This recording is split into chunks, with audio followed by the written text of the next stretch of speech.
Anda menyaksikan Anyi Sore bersama saya Davi Pratama. Pemirsa, Wakil Presiden Gibran Rakabuming Raka kunjungi Kabupaten Sika serahkan bantuan alat pertanian dan alat tangkap ikan. Kedatangan Gibran disambut antusias warga dan pelajar.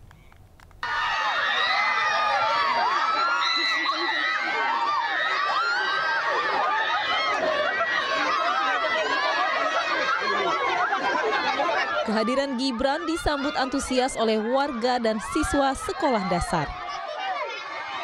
Para siswa yang menunggu di Jalan Trans Maumere Larantuka mengejar mobil Wakil Presiden dan minta bersalaman sambil lari.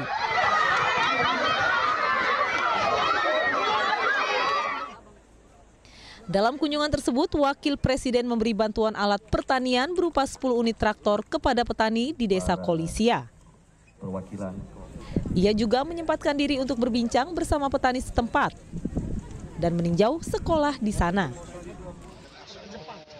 Gibran dan rombongan juga ke Kampung Bebeng untuk menyerahkan alat tangkap dan kotak pendingin ikan ke kelompok nelayan setempat. Merasa bangga karena beliau bisa kunjungan pertama dalam masa pemerintahan mereka. Beliau untuk yang pertama kali berkunjung ke tempat kami.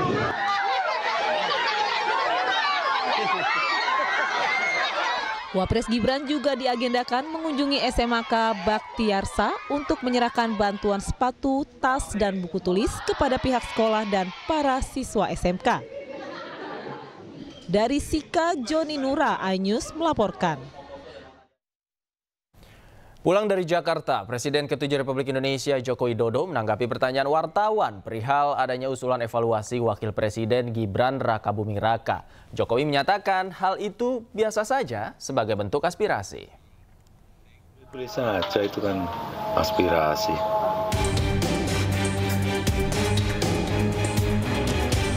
Begitulah yang disampaikan Joko Widodo di kediamannya siang tadi terkait usulan Purnawirawan TNI meminta menurunkan Wakil Presiden Gibran Rakabuming Raka. Presiden ke-7 RI itu menegaskan dalam negara berdemokrasi semua usulan boleh disampaikan. Namun yang perlu diingat, Prabowo Gibran sudah dipilih oleh masyarakat melalui pemilu 2024. Wah, usulan ya boleh-boleh saja dalam negara demokrasi seperti kita. Pak, ini kan diusulkan dari Purnawirawan TNI itu, tanggapannya gimana? Nah ya, boleh-boleh saja, itu kan aspirasi. Dalam negara demokrasi ya biasa saja. Tapi Mas Gibran sendiri kan dipilih oleh rakyat, Pak, dengan adanya usul pengadilan betul. Ya, itu semua orang sudah tahu bahwa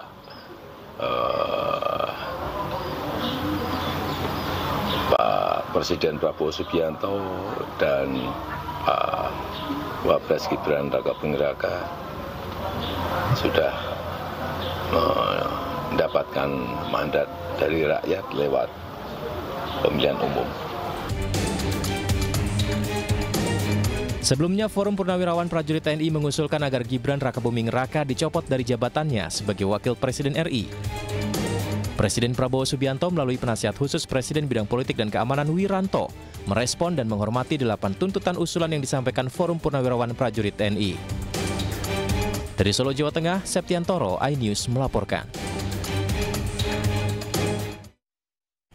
Sementara itu, Ketua Dewan Ekonomi Nasional sekaligus Purnawirawan TNI Luhut Binsar Panjaitan ikut menanggapi tuntutan penurunan Wakil Presiden Gibran Rakabuming Raka. Luhut dengan tegas menyatakan bahwa tuntutan pemakzulan Gibran kampungan.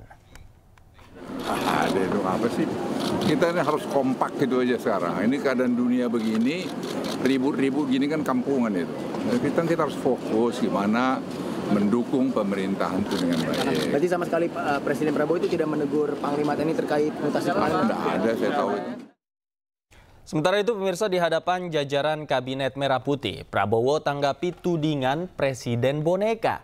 Ia mengatakan sering berdiskusi dan minta pendapat pada para mantan presiden termasuk Joko Widodo. Bantahan ini disampaikan Presiden Prabowo Subianto saat memberikan arahan dalam sidang Kabinet Paripurna di kantor Presiden Kompleks Istana Kepresidenan Jakarta. Prabowo menekankan bahwa ia hanya melakukan konsultasi dengan kepala negara terdahulu sebatas meminta saran dan pendapat dari Jokowi. Bahkan tidak hanya dengan Jokowi, Prabowo juga menegaskan sikap serupa dengan presiden terdahulu lainnya, mulai dari Presiden ke-6 Susilo Bambang Yudhoyono hingga Presiden ke-5 Megawati Soekarno Putri. Saya dibilang apa itu? Presiden boneka, saya dikendalikan oleh Pak Jokowi. Iya kan? Seolah Pak Jokowi tiap malam telepon saya. Saya katakan itu tidak benar. Bahwa kita konsultasi, ya itu seorang pemimpin yang bijak. Ya kan, konsultasi, minta pendapat, minta saran. Beliau 10 tahun berkuasa. Saya menghadap beliau nggak ada masalah. Saya menghadap Pak SBY tidak ada masalah. Saya menghadap Ibu Mega tidak ada masalah. Kalau bisa menghadap Gus Dur nggak bisa.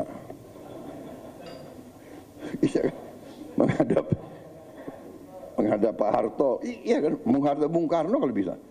Loh, minta pandangan, minta saran. Pak Jokowi berhasil 10 tahun, orang suka tidak suka. Masalah ijazah dipersoalkan. Sempat mengumumkan mundur dari jabatan Kepala Kantor Komunikasi Kepresidenan, Hasan Nasbi mengkonfirmasi dirinya batal mundur. Hari ini Hasan Nasbi kembali berkantor di Kantor Komunikasi Presiden atau PCO di Gedung Kuartir Nasional Jakarta. Kepada media, Hasan Nasbi mengaku diperintahkan Presiden Prabowo Subianto untuk tetap menjabat sebagai Kepala Komunikasi Kepresidenan. Sebelumnya, Hasan Nasbi sudah mengajukan surat pengunduran diri namun tidak disetujui oleh Presiden Prabowo.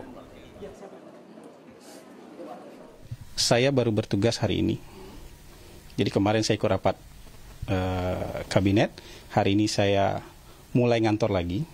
Ya, gitu kira-kira. Memastikan komunikasi atau hubungan dengan istana masih berarti baik-baik aja ya, Bang? Hubungan tidak ada masalah. Jadi maksud saya gini, teman-teman, kemarin itu ada hal-hal yang mungkin memang tidak bisa saya atasi sama sekali. Dan ini bukan bukan kemarahan, bukan ngambek, bukan hard feeling, itu enggak. Jadi kita kan memang harus tahu aja batas kita sampai di mana untuk melakukan ini.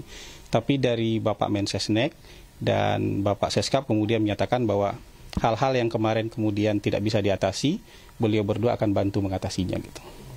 Kalau boleh disampaikan apa yang kemudian hal-hal yang tidak bisa diatasi itu mungkin apa sih Bang sebenarnya, apa terkait komunikasi atau kebijakan? Yang jelas ke depan tentu akan lebih baik lagi. Ya. Yang nggak usah dijabarkan lah. Insya Allah ke depan akan jauh lebih baik lagi. Terima kasih. Ya, cukup. Satu lagi. Ya, masih ada. Ya. Penasaran mungkin apa yang pada akhirnya membuat Bang Hasan ini menerima lagi ditunjuk sebagai kepala PCO? Saya kan loyal sama Presiden. Jadi tahu diri itu bukan sesuatu yang bertentangan dengan loyalitas kan. Tapi begitu diperintahkan untuk melanjutkan, ya sudah, kita sebagai bawahan beliau, sebagai anak buah beliau, ya patuh untuk melanjutkannya gitu. Meski sudah mengundurkan diri sebagai Kepala Kantor Komunikasi Kepresidenan, Hasan Nasbi tetap ikut sidang Kabinet Paripurna. Dalam rapat itu, Presiden sempat menyinggung Hasan yang sempat keseleo lidah.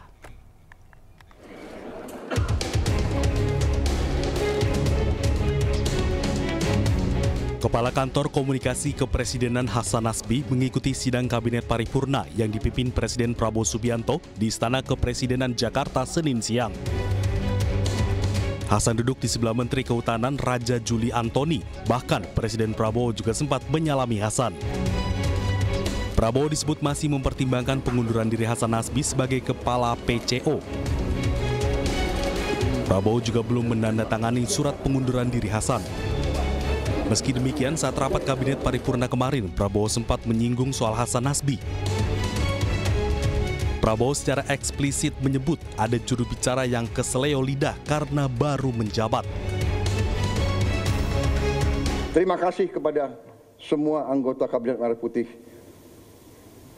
Kita telah buktikan 6 bulan pertama, kita buktikan kerjasama kita baik, teamwork kita baik. Di sana sini ada keseleo wajar, ada khilaf wajar, karena kita ada menteri-menteri yang sudah senior, sudah lama pengalaman, ada yang baru, ya kan? Ya kan, baru menjabat. Saya aja baru menjabat berapa hari, Presiden salah jalan di Istana Merdeka. Bener, cari WC, di mana WC? Ya, wajar. Jadi kita sudahlah, saya, ya kan, ada mungkin juru bicara saya keseleo. Ya namanya manusia, dia juga baru menjabat, benar nggak? Iya kan? Kalau yang senior salah bicara, salah, ya kan? Sebelumnya, Hasan Nasbi mengumumkan pengunduran dirinya pada 21 April 2025 karena mengaku ada sesuatu yang tidak bisa ditangani lagi.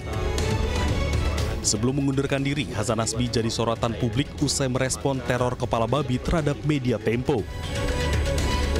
Tim Liputan iNews melaporkan.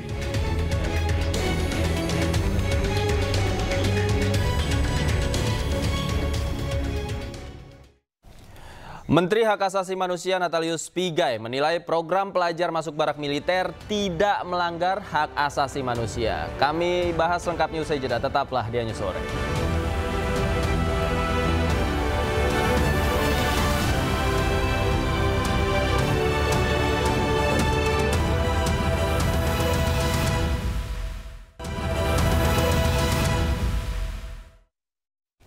Kembali di iNews Sore, pemirsa, hari ke-6 berada di barak militer Resimen Artileri Medan Purwakarta, Jawa Barat. Para siswa bermasalah mengikuti ujian akhir sekolah. Pendidikan karakter di barak militer Resimen Artileri Medan 1 Setirayuda Purwakarta, Jawa Barat tak menghalangi 16 dari 39 siswa bermasalah mengikuti ujian akhir sekolah. Para siswa kelas 9 memasuki ruangan untuk ujian dan diberikan jarak satu dengan yang lain agar bisa menjawab soal dengan mandiri. Soal ujian pada hari ini adalah mata pelajaran Bahasa Indonesia dan Bahasa Inggris. Soal ujian dibawa oleh guru mereka masing-masing ruangan yang dijadikan kelas. Ujian para siswa sendiri diawasi oleh guru dan anggota TNI. Sementara itu, para siswa kelas 7 dan kelas 8 tetap menjalankan kegiatan baris berbaris di lapangan.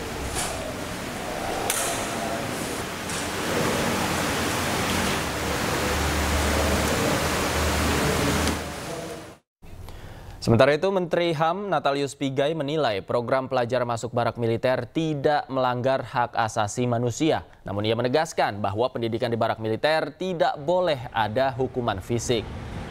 Kementerian HAM menilai kebijakan Gubernur Jawa Barat yang memasukkan pelajar bermasalah ke barak militer tidak melanggar hak asasi manusia. Dengan catatan tidak ada hukuman fisik yang diberlakukan pada para pelajar oleh tentara pembimbing di barak. Menteri HAM Natalius Pigai mengatakan hal itu didasarkan pada alasan kebijakan Pemprov Jawa Barat yang hanya ingin mendidik disiplin pelajar, bukan mendidik pelajar secara militer. Kementerian HAM juga meminta Kementerian Pendidikan Dasar dan Menengah untuk mengeluarkan peraturan agar program pelajar bermasalah masuk barak bisa dijalankan di seluruh Indonesia.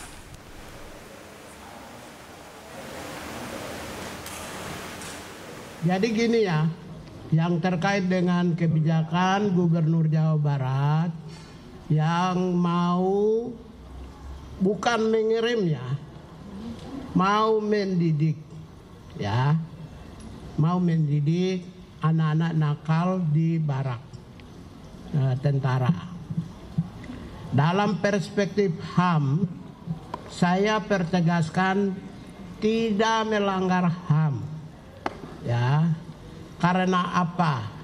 Kalau itu tidak dilakukan yang disebut corporal punishment. Corporal punishment itu adalah sebuah hukuman fisik yang selama ini sudah ribuan tahun berlangsung, di mana ada pendidiknya memberi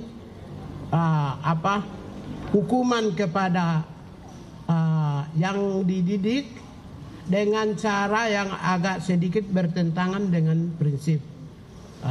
Misalnya cubit telinganya, dipukul tangannya supaya dia disiplinnya. Sepanjang tidak melakukan corporal punishment yang dulu, zaman dulu di sekolah kami yang sudah senior-senior ini, kalau guru mau didik kami kan cubit telinga, dia pukul ya, atau pukul kakinya supaya kami disiplin atau supaya kami robah. Itu namanya corporal punishment. Boleh lihat di Google supaya lebih jelas. Kalau itu menurut saya, keyakinan saya di Jawa Barat itu bukan corporal punishment, tapi mereka mau dididik mental, karakter, dan disiplin dan tanggung jawab. Kalau pendidikan yang berorientasi pada pembentukan disiplin, pembentukan mental, pembentukan karakter, dan pembentukan tanggung jawab, maka tidak melanggar HAM dan kami mendukung pemerintah Jawa Barat itu.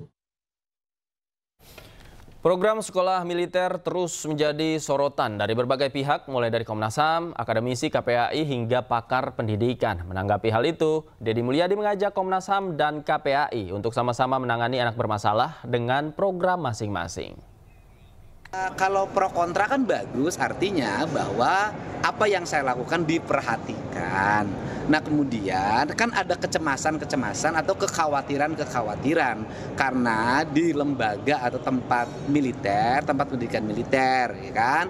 Karena dianggap anak-anak ini tidak punya kewajiban atau tidak punya keharusan, bahkan dianggap tidak boleh militer memberikan pendidikan pada anak-anak remaja, ya kan? Tetapi menurut saya, pertama, tentara ini banyak ngajar loh di daerah-daerah terpencil. Yang kedua, SMA Taruna Nusantara itu tertentara loh, pelatihnya, gurunya. Ketiga, sekolah-sekolah yang yayasannya di bawah TNI, itu SMA dan SMK, itu tentara loh gurunya. Nah yang keempat, Paskibraka ini, pramuka ini banyak dilatih oleh tentara, gitu loh. Jadi kan bukan barang baru. Nah, kemudian yang berikutnya adalah kritik itu saya sampaikan begini, daripada kita ribut-ribut ngeramein urusan hanya dalam wacana, perdebatan tidak berakhir, mending yuk kita tangani bersama-sama, ya kan? Provinsi Jawa Barat gubernurnya misalnya nanti menangani 1.000 orang anak-anak yang berperilaku khusus. Nanti Komnas HAM nanganin berapa, KPAI nanganin berapa dengan metodologinya masing-masing. Di antara metodologi itu nanti kita uji mana yang paling sukses, itu lebih baik. Atau saya yang mengundang Komisi 10, KPAI, Komnas HAM berkunjung saja ke barak tempat pelatihan. Kita ke informasi lain, pemirsa. Legenda biliar dunia Efren Reyes meyakini Indonesia akan melahirkan banyak atlet internasional di masa depan. Hal tersebut disampaikan saat melakoni tur mini yang bertajuk Exhibition The GOAT Efren Reyes di Q Biliar Agora Mall Tamrin, Jakarta Pusat.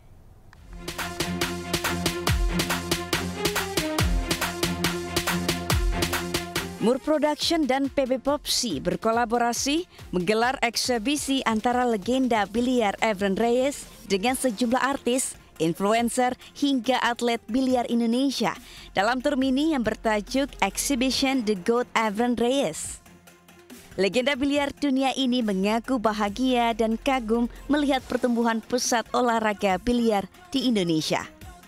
Reyes juga meyakini Indonesia mampu melahirkan pemain bintang di masa depan. Hal ini disampaikan saat melakukan laga persahabatan bersama influencer, artis, dan para atlet biliar tanah air di Q Billiard Agora Mall Tamrin, Jakarta Pusat. Everywhere get too many table and a very good place. That's why very good for the young player coming up.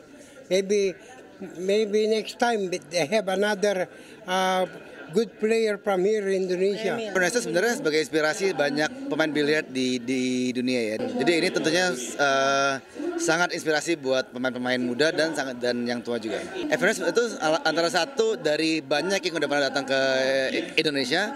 Ya, kedepannya kita akan ngundang lebih banyak lagi atlet untuk datang eksibisi di Indonesia, dan bukan hanya eksibisi, dan juga kita tetap juga bakal ngadain turnamen yang berkelas dunia di Indonesia juga. Guna mendukung olahraga biliar terus berkembang di Indonesia, PP POPSI akan terus menghadirkan atlet biliar kelas dunia agar para atlet muda tanah air termotivasi untuk lebih berprestasi.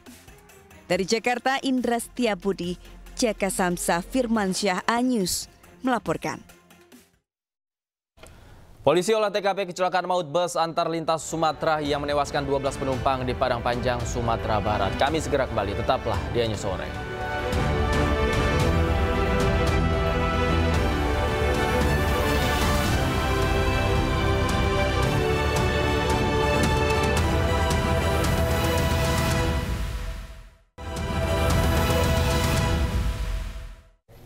Pemirsa, 5 rumah di kawasan Karanganyar, Kota Balikpapan, Kalimantan Timur terbakar pagi dini hari.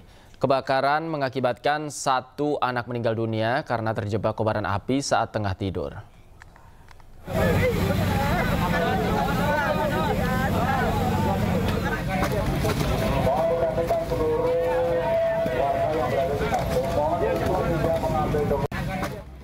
Petugas BPBD Kota Balikpapan mengevakuasi jenazah anak perempuan berusia 6 tahun dari salah satu rumah yang terbakar.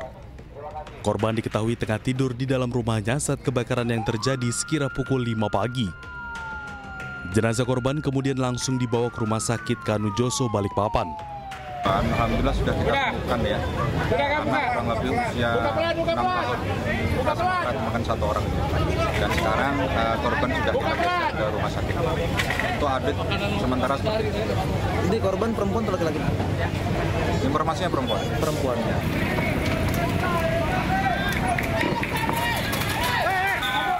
Sebelumnya, kebakaran besar ini terjadi di kawasan Karanganyar, Jalan Pandan Arum, Kelurahan Karangjati, Balikpapan Tengah. Dalam peristiwa ini, sebanyak 5 rumah yang sebagian besar terbuat dari kayu ludes terbakar. Dugaan sementara api berasal dari bagian dapur salah satu rumah.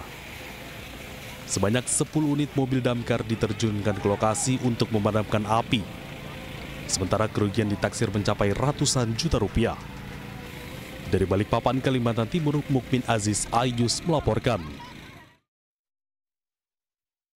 Kecelakaan maut menimpa sebuah bus antar lintas Sumatera dengan rute Medan Jakarta yang terguling di kawasan Bukit Surungan, Padang Panjang, Sumatera Barat. Sementara pihak kepolisian menggelar olah tempat kejadian perkara guna mengetahui penyebab pasti kecelakaan maut yang menewaskan 2 orang penumpang.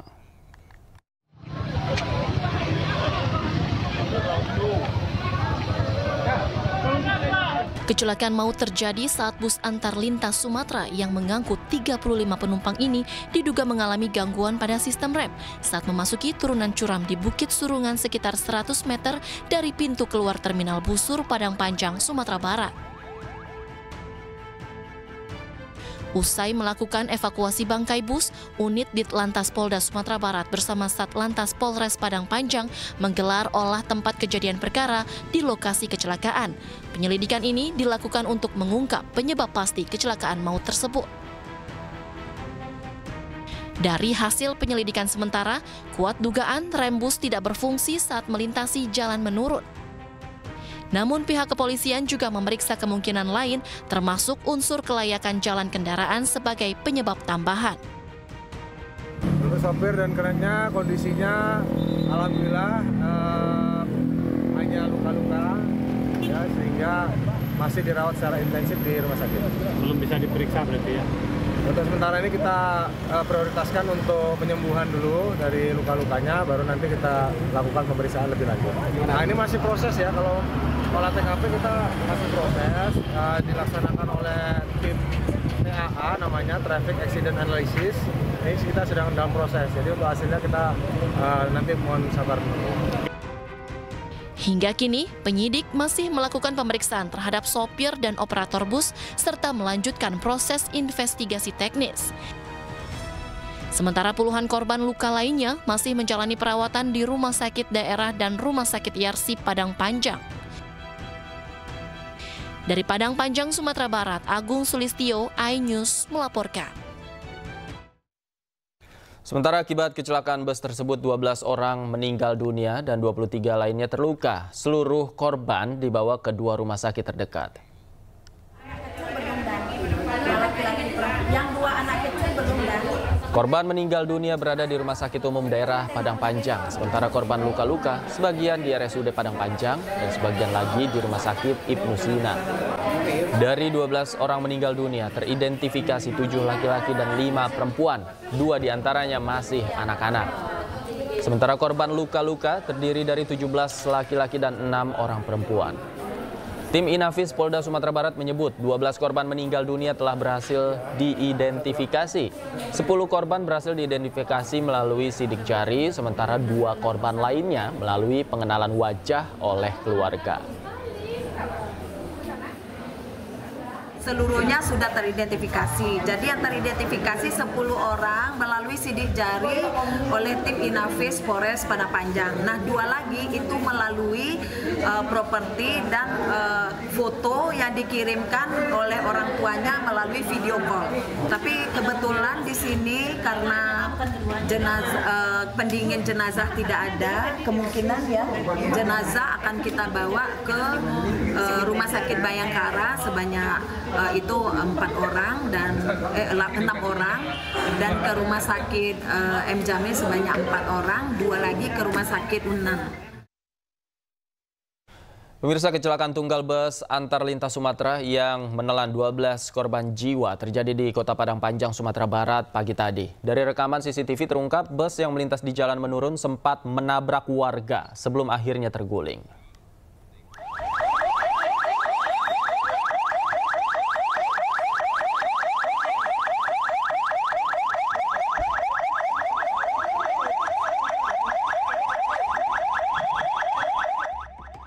Kecelakaan bus antar lintas Sumatera atau ALS di Kelurahan Bukit Surungan, Kecamatan Padang Panjang Barat terjadi Selasa pagi sekira pukul 8.30 waktu Indonesia Barat. Bus yang melintas di jalan menurun mengalami kecelakaan tunggal hingga terguling. Akibat kecelakaan ini banyak penumpang terjepit di dalam bus dan 12 diantaranya meninggal dunia.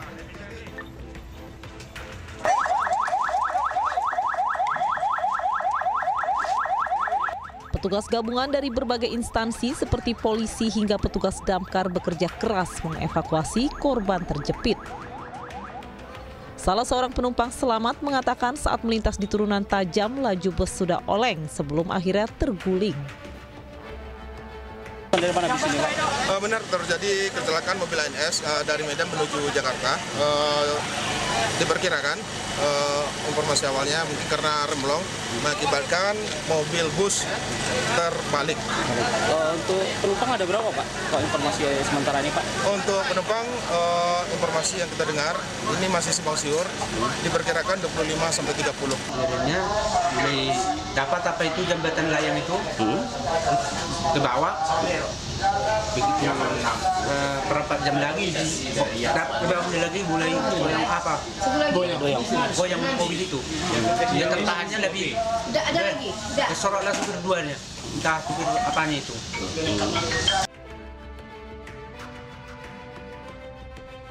Sementara itu, dari rekaman CCTV di lokasi terungkap, bus yang datang dari arah Bukit Tinggi menuju Padang melaju dengan kecepatan tinggi di jalan turunan. Bus sempat menabrak warga sebelum akhirnya terguling. Sejumlah warga langsung berlarian untuk melihat kondisi bus yang terguling. Dari Padang Panjang, Sumatera Barat, Agung Sulistyo melaporkan. Keterbatasan penglihatan tak menyurutkan semangat Partimen Kasijo tunanetra asal Tangerang Selatan, Banten untuk berangkat ke Tanah Suci. Kisah selengkapnya kami hadirkan usai jeda, tetaplah di iNews Sore.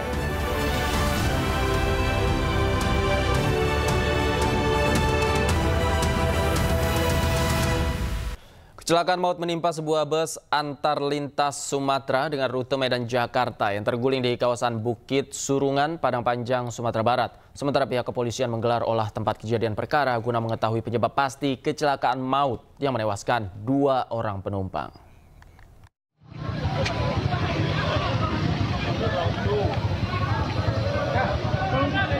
Kecelakaan maut terjadi saat bus antar lintas Sumatera yang mengangkut 35 penumpang ini diduga mengalami gangguan pada sistem rem saat memasuki turunan curam di Bukit Surungan sekitar 100 meter dari pintu keluar Terminal Busur Padang Panjang, Sumatera Barat.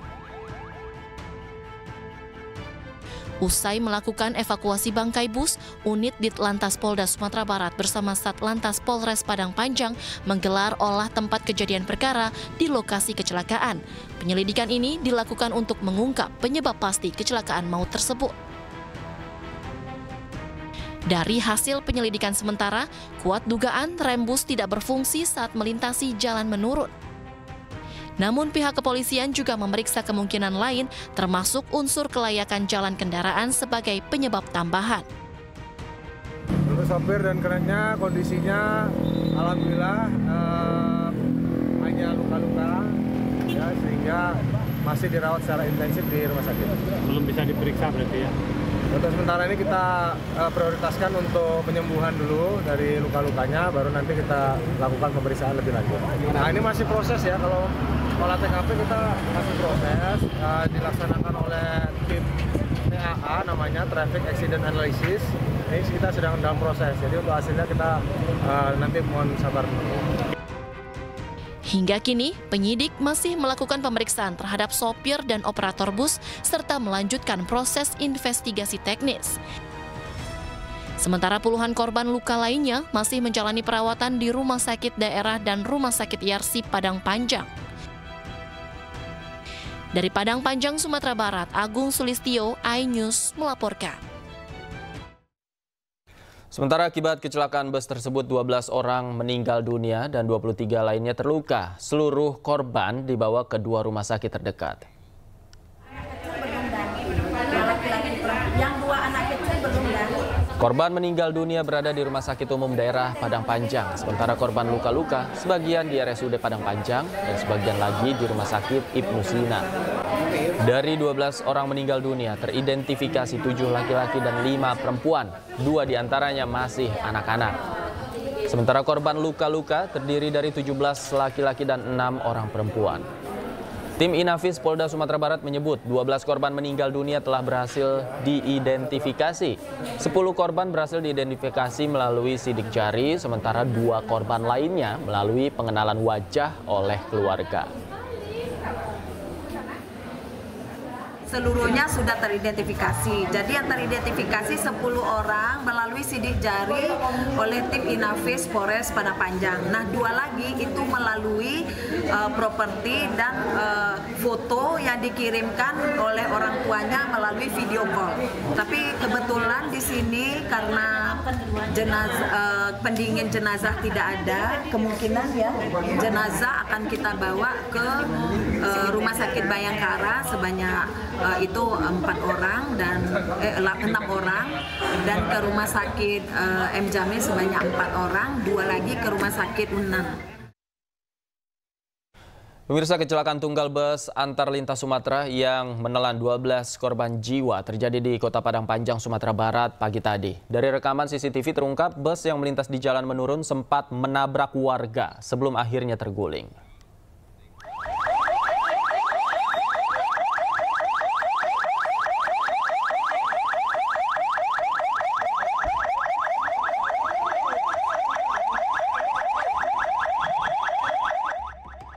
Kecelakaan bus antar lintas Sumatera atau ALS di Kelurahan Bukit Surungan, Kecamatan Padang Panjang Barat terjadi Selasa pagi sekira pukul 8.30 waktu Indonesia Barat. Bus yang melintas di jalan menurun mengalami kecelakaan tunggal hingga terguling. Akibat kecelakaan ini, banyak penumpang terjepit di dalam bus dan 12 diantaranya meninggal dunia.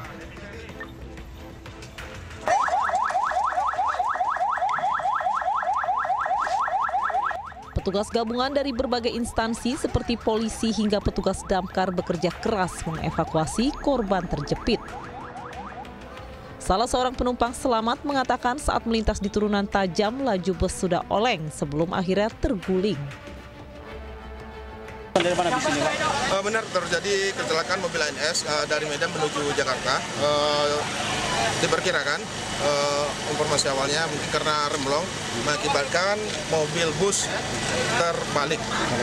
Untuk penumpang ada berapa, Pak? Kok informasi sementara ini, Pak? Untuk penumpang informasi yang kita dengar ini masih simpang siur, diperkirakan 25 sampai 30. Akhirnya mulai dapat apa itu jembatan layang itu ke bawah. Begitu berapa jam lagi lagi mulai goyang apa? Goyang mobil itu. Dia tertahannya lebih. Ada lagi. Kesorotlah supir duanya. Entah supir apanya itu.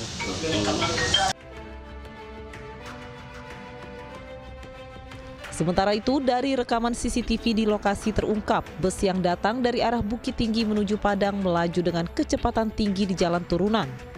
Bus sempat menabrak warga sebelum akhirnya terguling. Sejumlah warga langsung berlarian untuk melihat kondisi bus yang terguling. Dari Padang Panjang, Sumatera Barat, Agung Sulistyo melaporkan. Pemirsa, 5 rumah di kawasan Karanganyar, Kota Balikpapan, Kalimantan Timur terbakar pagi dini hari. Kebakaran mengakibatkan 1 anak meninggal dunia karena terjebak kobaran api saat tengah tidur.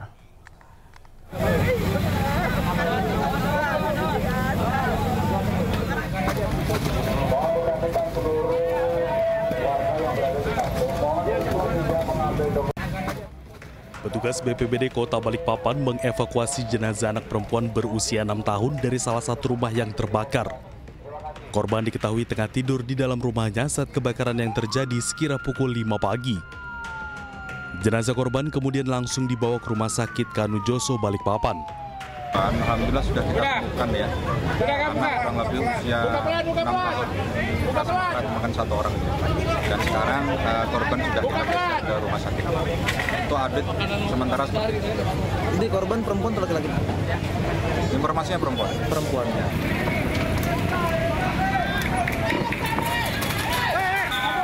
Sebelumnya, kebakaran besar ini terjadi di kawasan Karanganyar, Jalan Pandan Arum, Kelurahan Karangjati, Balikpapan Tengah.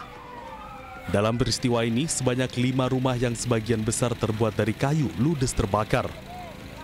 Dugaan sementara api berasal dari bagian dapur salah satu rumah.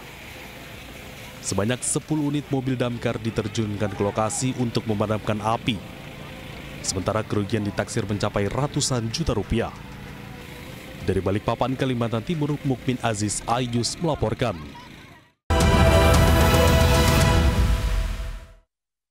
Pemirsa, sebanyak 389 jemaah calon haji dari kloter 17 asal Pandeglang, Banten tiba di Asrama Haji Pondok Gede, Jakarta. Mereka akan menjalani pengecekan dokumen dan keperluan lainnya sebelum diberangkatkan ke Tanah Suci.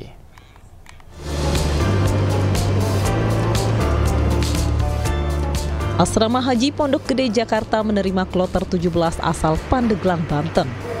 Rombongan jemaah tiba di asrama haji menggunakan 10 bus pada pukul 6.45 waktu Indonesia Barat. Sebelum menempati kamar di asrama haji Pondok Gede, mereka akan menjalani pemeriksaan kesehatan dan pengecekan dokumen. Sementara Bupati Pandeglang, Dewi Setiani, ikut mengantar para jemaah untuk memberikan dukungan moral. Kami setiap tahun Kabupaten Pandeglang, karena kami rasa haru, rasa bangga dan semangat mengantarkan tamu-tamu Allah untuk mereka bisa diberikan semangat agar mereka bisa menunaikan ibadah hajinya dengan tenang. Adapun bagi jemaah haji lansia juga akan mendapatkan prioritas dan pelayanan khusus seperti penempatan kamar dan bantuan untuk mendorong kursi roda jemaah lansia. Ya, alhamdulillah kita juga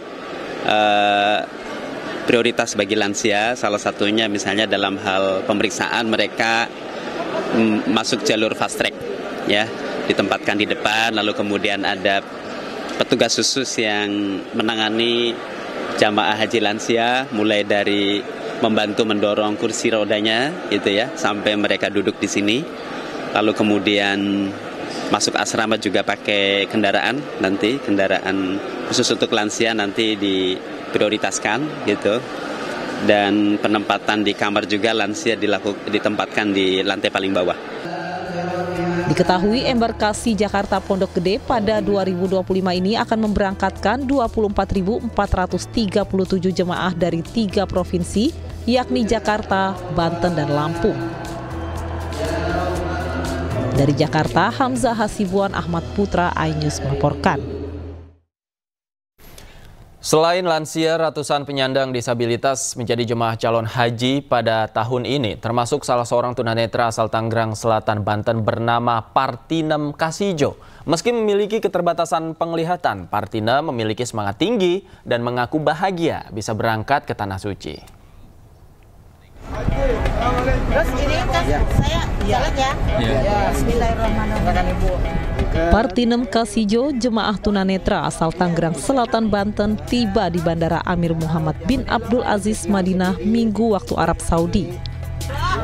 Partinem bersama puluhan jemaah haji asal Indonesia lainnya kemudian naik bus menuju hotel di kawasan Markaziyah, Madinah. Untuk menaiki bus, Partinem dibantu sejumlah petugas yang mendampinginya. Meski dengan keterbatasan penglihatan, Partinem mengaku senang dan bersemangat untuk menjalani rangkaian ibadah haji di Tanah Suci.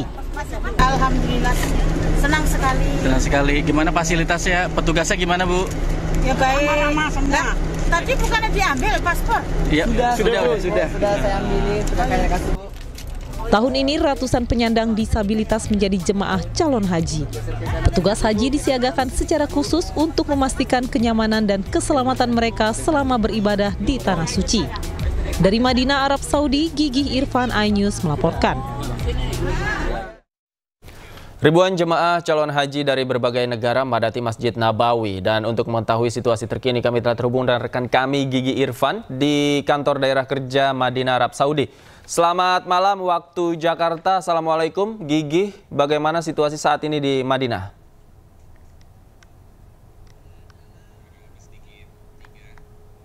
Wabarakatuh, Davi dan pemirsa. Gelombang kedatangan jemaah calon haji Indonesia di Madinah terus berlangsung hingga pukul 10 pagi waktu Arab Saudi. Sudah ada 88 kloter yang mendarat di Bandara Amir Muhammad bin Abdul Aziz. Dari jumlah tersebut, 7.376 jemaah lansia telah diberangkatkan. Hingga saat ini laporan resmi dari panitia penyelenggara ibadah haji, ada 1 jemaah yang wafat.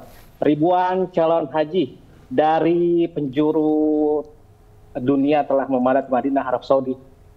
Itu juga termasuk dari tanah air, mereka memanfaatkan waktu untuk sholat, berzikir, dan beritikaf, dan juga mengamalkan amalan-amalan sunnah di Masjid Nabawi. Meski hotel para calon jamaah haji Indonesia tak jauh dari Masjid Nabawi, cuaca panas yang menyelimuti Madinah perlu jadi perhatian. Pada siang hari, suhu di Madinah bisa mencapai 40 derajat Celcius. Ini artinya kelembapan di Madinah cukup kering, sehingga para jamaah pun diminta untuk mempersiapkan diri agar bisa menghindari paparan sinar matahari langsung, seperti menggunakan payung atau kacamata hitam saat berada di luar. Selain itu, jemaah juga diminta untuk beristirahat cukup dan menjaga kondisi kesehatan jelang waktu puncak haji yang masih cukup lama.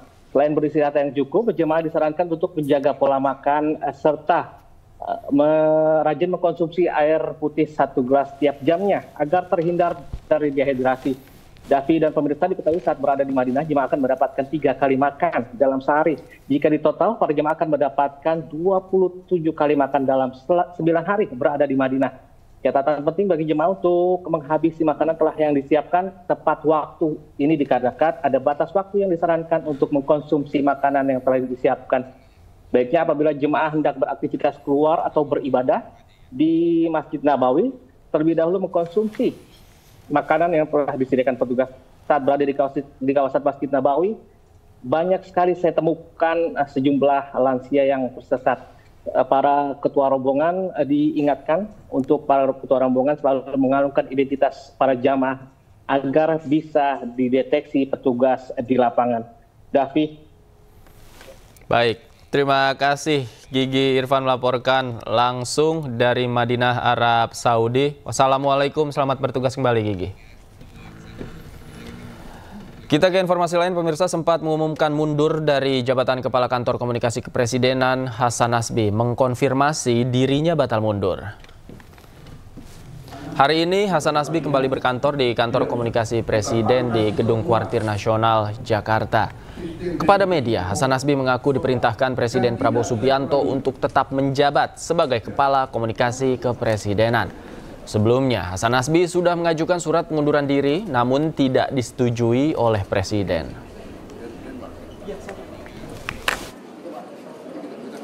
Saya baru bertugas hari ini. Jadi kemarin saya ikut rapat kabinet, hari ini saya mulai ngantor lagi, ya, gitu kira-kira. Memastikan komunikasi atau hubungan dengan istana masih berarti baik-baik aja ya, Bang? Hubungan tidak ada masalah. Jadi maksud saya gini, teman-teman, kemarin itu ada hal-hal yang mungkin memang tidak bisa saya atasi sama sekali. Dan ini bukan bukan kemarahan, bukan ngambek, bukan hard feeling, itu enggak. Jadi kita kan memang harus tahu aja batas kita sampai di mana untuk melakukan ini. Tapi dari Bapak Mensesnek dan Bapak Seskap kemudian menyatakan bahwa hal-hal yang kemarin kemudian tidak bisa diatasi, beliau berdua akan bantu mengatasinya gitu. Kalau boleh disampaikan apa yang kemudian hal-hal yang tidak bisa diatasi itu mungkin apa sih Bang sebenarnya, apa terkait komunikasi atau kebijakan? Yang jelas ke depan tentu akan lebih baik lagi. Ya. Yang nggak usah dijabarkan lah. Insya Allah ke depan akan jauh lebih baik lagi. Terima kasih. Ya, cukup. Satu lagi. Ya, masih ada. Ya. Penasaran mungkin apa yang pada akhirnya membuat Bang Hasan ini menerima lagi ditunjuk sebagai kepala PCO? Saya kan loyal sama Presiden. Jadi tahu diri itu bukan sesuatu yang bertentangan dengan loyalitas kan. Tapi begitu diperintahkan untuk melanjutkan, ya sudah, kita sebagai bawahan beliau, sebagai anak buah beliau, ya patuh untuk melanjutkannya gitu. Meski sudah mengundurkan diri sebagai Kepala Kantor Komunikasi Kepresidenan, Hasan Nasbi tetap ikut sidang Kabinet Paripurna. Dalam rapat itu, Presiden sempat menyinggung Hasan yang sempat keseleo lidah.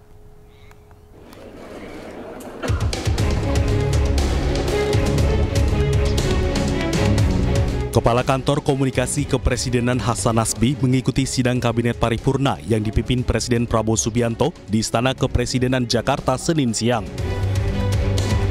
Hasan duduk di sebelah Menteri Kehutanan Raja Juli Antoni, bahkan Presiden Prabowo juga sempat menyalami Hasan.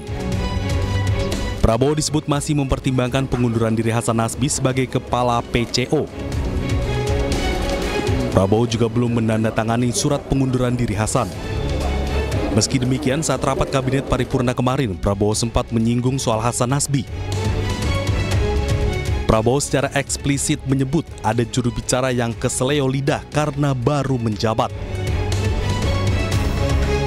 Terima kasih kepada semua anggota Kabinet Merah Putih. Kita telah buktikan 6 bulan pertama, kita buktikan kerjasama kita baik, teamwork kita baik.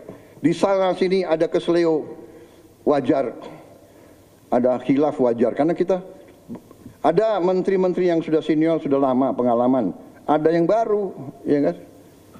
Ya kan, baru menjabat. Saya aja baru menjabat berapa hari, Presiden salah jalan di Istana Merdeka. Bener, cari WC, di mana WC? Ya, wajar. Jadi kita sudahlah, saya, ya kan, ada mungkin juru bicara saya keseleo. Ya namanya manusia, dia juga baru menjabat, bener nggak? Iya kan? Kalau yang senior salah bicara, salah, ya kan?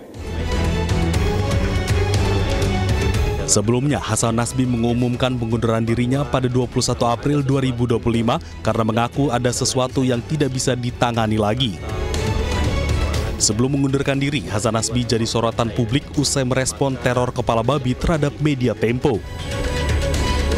Tim Liputan iNews melaporkan.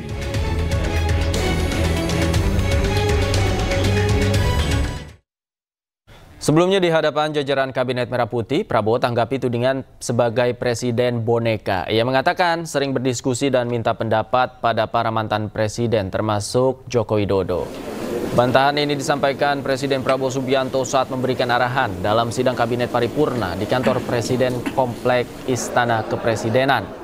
Prabowo menekankan bahwa ia hanya melakukan konsultasi dengan kepala negara terdahulu sebatas meminta saran dan pendapat dari Jokowi. Bahkan tidak hanya dengan Jokowi, Prabowo juga menegaskan sikap serupa dengan presiden terdahulu lainnya, mulai dari Presiden ke-6 Susilo Bambang Yudhoyono hingga Presiden ke-5 Megawati Soekarno Putri. Saya dibilang apa itu? Presiden boneka, saya dikendalikan oleh Pak Jokowi. Iya kan? Seolah Pak Jokowi tiap malam telepon saya. Saya katakan itu tidak benar. Bahwa kita konsultasi, ya itu seorang pemimpin yang bijak. Ya kan, konsultasi, minta pendapat, minta saran. Beliau 10 tahun berkuasa. Saya menghadap beliau nggak ada masalah, saya menghadap Pak SBY tidak ada masalah, saya menghadap Ibu Mega tidak ada masalah. Kalau bisa menghadap Gus Dur nggak bisa,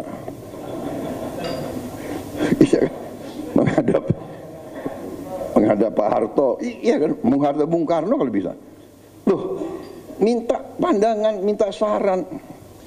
Pak Jokowi berhasil 10 tahun, orang suka tidak suka. Masalah ijazah dipersoalkan. Nanti ijazah saya ditanya-tanya. Kita ke informasi lain. Pemirsa, Wakil Presiden Gibran Rakabuming Raka mengunjungi Kabupaten Sika serahkan bantuan alat pertanian dan alat tangkap ikan. Kedatangan Gibran disambut antusias warga dan pelajar.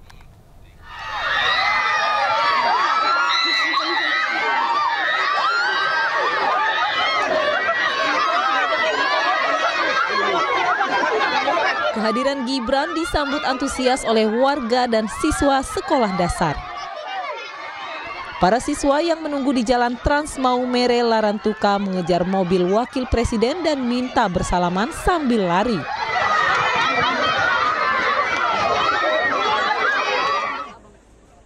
Dalam kunjungan tersebut, Wakil Presiden memberi bantuan alat pertanian berupa 10 unit traktor kepada petani di Desa Kolisia.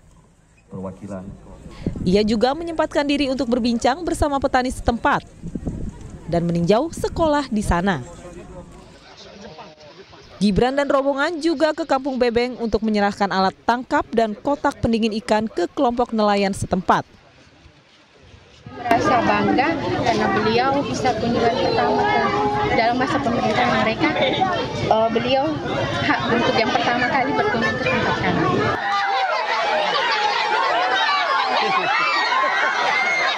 Wapres Gibran juga diagendakan mengunjungi SMAK Baktiarsa untuk menyerahkan bantuan sepatu, tas, dan buku tulis kepada pihak sekolah dan para siswa SMK.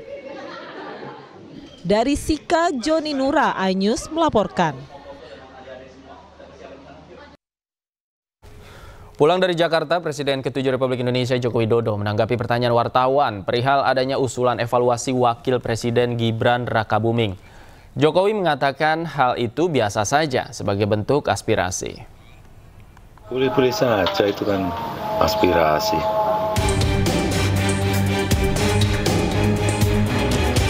Begitulah yang disampaikan Joko Widodo di kediamannya siang tadi terkait usulan Purnawirawan TNI meminta menurunkan Wakil Presiden Gibran Rakabuming Raka. Presiden ke-7 RI itu menegaskan dalam negara berdemokrasi semua usulan boleh disampaikan. Namun yang perlu diingat, Prabowo Gibran sudah dipilih oleh masyarakat melalui pemilu 2024. Wah, usulan ya boleh-boleh saja dalam negara demokrasi seperti kita. Pak, ini kan diusulkan dari Purnawirawan TNI itu, tanggapannya gimana? Oh iya, Boleh-boleh saja, itu kan aspirasi dalam negara demokrasi, ya biasa saja. Tapi Mas Gibran sendiri kan dipilih oleh rakyat, Pak, dengan adanya usul pengadilan betul. Ya itu semua orang sudah tahu bahwa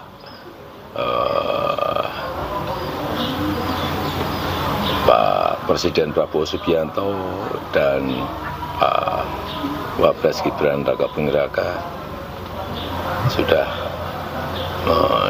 mendapatkan mandat dari rakyat lewat pemilihan umum.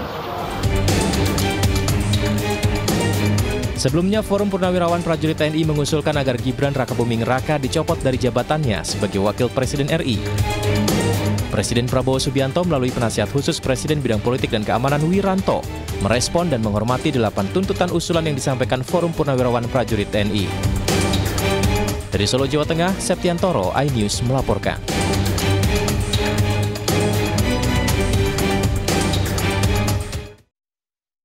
Sementara itu, Ketua Dewan Ekonomi Nasional sekaligus Purnawirawan TNI Luhut Binsar Panjaitan ikut menanggapi tuntutan penurunan Wakil Presiden Gibran Rakabuming Raka. Luhut dengan tegas menyatakan bahwa tuntutan pemakzulan Gibran kampungan.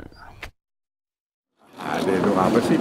Kita ini harus kompak gitu aja sekarang. Ini keadaan dunia begini, ribut-ribut gini kan kampungan itu. Kita harus fokus gimana mendukung pemerintahan itu dengan baik. Berarti sama sekali Presiden Prabowo itu tidak menegur Panglima TNI terkait mutasi kemarin? Tidak ada, saya tahu itu.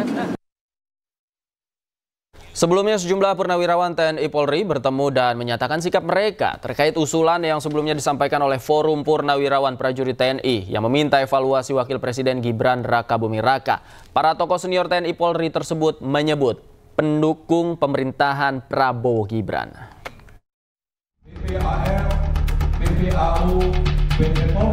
Sejumlah tokoh senior purnawirawan TNI Polri melakukan pertemuan untuk menyatakan sikap mereka terkait usulan yang sebelumnya disampaikan oleh Forum Purnawirawan Prajurit TNI yang meminta evaluasi Wakil Presiden Gibran Rakabuming Raka. Mereka menyatakan sikap bersama dan menegaskan mendukung program dalam pemerintahan Prabowo Gibran. Dan mereka juga menyatakan bahwa solidaritas TNI Polri sangat penting untuk keutuhan Indonesia. Soliditas TNI Polri merupakan jaminan bagi tetap tegaknya dan utuhnya NKRI. Oleh karena itu, diperlukan konsolidasi yang terus-menerus. Purnawirawan TNI Polri mendukung sepenuhnya program pemerintah sesuai dengan asta cita. Pernyataan sikap tersebut seolah memperlihatkan beda sikap para purnawirawan di Indonesia. Namun demikian, sejumlah tokoh yang mengikuti pertemuan tersebut menyebut bahwa hanya organisasi tertentu yang diakui sebagai wadah resmi kepurnawirawan TNI Polri. Tim Liputan iNews melaporkan. Tuntutan Forum Purnawirawan TNI yang hendak memakzulkan Gibran dari jabatan Wakil Presiden tuai sorotan. Sikap tegas disampaikan pemerintah terhadap tuntutan tersebut.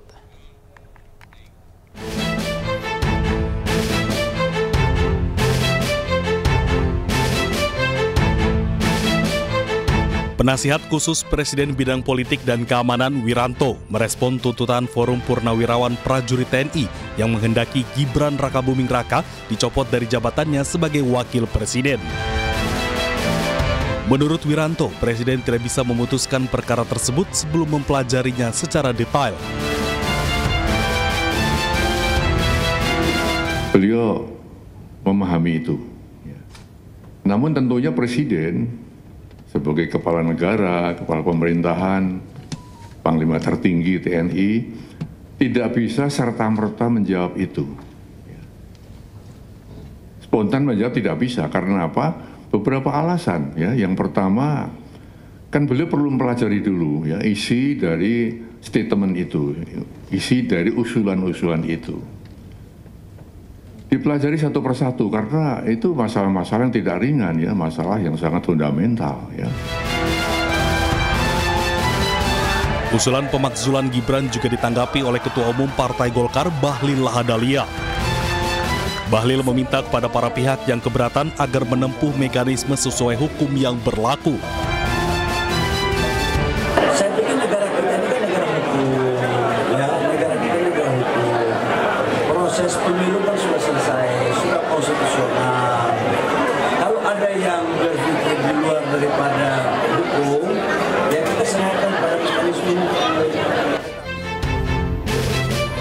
Sebelumnya, Forum Purnawirawan Prajurit TNI mengusulkan agar Gibran Rakabuming Raka dicopot dari jabatannya sebagai Wakil Presiden Republik Indonesia. Total ada 8 poin tuntutan yang disampaikan forum tersebut, termasuk meminta Gibran mundur dari jabatannya.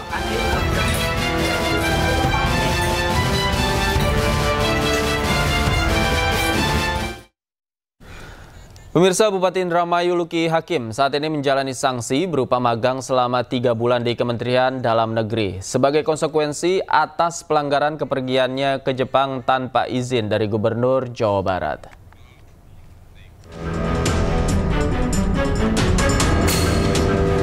Luki Hakim mulai menjalani program magang pertamanya hari ini di Direktorat Jenderal Administrasi Wilayah. Ia akan dipindahkan setiap minggunya selama 3 bulan ke sejumlah Dirjen Kemendagri lainnya seperti Dirjen Kependudukan, Pencatatan Sipil, dan lain sebagainya. Selama magang, Luki akan mendapatkan bimbingan langsung dari para pejabat di Direktorat Jenderal Pemerintahan Daerah. Dalam pertemuannya dengan Menteri Dalam Negeri Tito Karnavian, Luki diminta untuk fokus mempelajari segala materi yang diberikan. Sanksi ini selama 3 bulan ke depan. Ya, harus khusyuk ya, harus konsen, dan kembali lagi ditekankan pada saya bahwa kepala daerah itu tidak ada liburnya, bahkan di saat-saat hari libur, Lebaran, Tahun Baru itu tidak libur, karena di saat itulah peak season, jadi lagi rame-ramenya. Nah, itu yang mungkin saya tanamkan ke dalam benak saya bahwa iya betul, karena kan selama ini kan hari libur bagi saya pada saat libur ternyata tidak justru itu tadi pesan beliau bahwa kita ini adalah orang-orang pilihan, karena dipilih maka tanggung jawabnya pun besar, dan memang tidak seperti orang biasa karena orang pilihan tanggung jawabnya besar, itulah negara membiayai kami. Selanjutnya, Luki akan mendalami materi administrasi kewilayahan hingga pelayanan publik. Selain magang, Luki Hakim juga diwajibkan menggunakan transportasi umum selama menjalani sanksi guna mendukung efisiensi anggaran. Dari Jakarta, Jessica Winoto, Jemi Jasin, iNews melaporkan. Dan pemirsa, usai sudah kebersamaan kita dalam iNews sore hari ini, temukan informasi-informasi terbaru lainnya di www.inews.id. Dan cuplikan tayangan berita iNews dapat Anda saksikan di kanal YouTube @official iNews. Jangan lupa saksikan Rakyat Bersuara sesaat lagi bersama rekan saya Aiman Wicaksono. Akhir kata saya Davi Pratama pamit undur diri. Terima kasih, selamat malam, sampai jumpa.